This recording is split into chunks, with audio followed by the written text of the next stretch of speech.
So here we have the Citroen C1 on a 16 plate. I'm going to start off by showing you around the outside of the car, and then we'll hop in and run through some controls on the inside of it. From the outside, you can see it's a 5-door car with alloy wheels. We're going to start off inside the boot area first of all.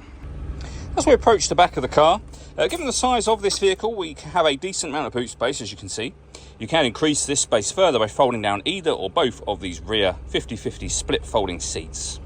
Okay, so we're just going to work our way back around to the front of the car. And then, as I mentioned, we'll hop in and run through some controls. Now that we've done a full circle, though, you can see it's in lovely condition the whole way round. Just briefly before we climb in, I think it's well worth seeing the interior from this exterior point of view. There's plenty to run through on the dashboard, so let's hop in and we'll do that now. Okay, now that we're inside the car, we're going to start with the dials. We have the rev counter on the left-hand side, speedometer in the middle. In the middle of that, you can see the fuel gauge and the total miles for this car. They are 41,514. If we back out to the steering wheel next, we have our stereo and phone controls, and then cruise control underneath to the right-hand side.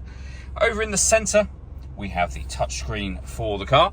So when it comes to audio, first of all, we have FM, AM, and DAB radio, USB input, Bluetooth audio, and auxiliary input all available. You can pair up your phone, of course, and you can also connect up your phone for certain Citroen-friendly apps to be projected up onto the screen. If I put the vehicle into reverse, you'll also see the full color reversing camera. Below that, we have the air conditioning. You can adjust the fan speed, the temperature on this outer dial, the direction the air is being distributed in. The air conditioning is on at the minute, so that's off. Back on again. You can recirculate the air that's in the car. That's a great way of heating it up or cooling it down quickly, depending on the temperature you set up here, of course. And we've got our heated rear screen in that section as well.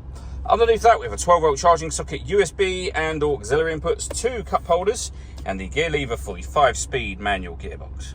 The last thing I wanted to show you is the sunroof we have on this car.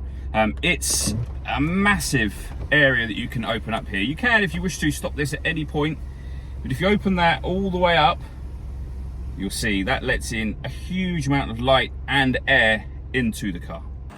All that leaves me to say is thank you for taking the time to watch this video. If you'd like to come and see the car in person and have a test drive, please feel free to give us a call here at Surrey Specialist Cars. We'd love to hear from you soon.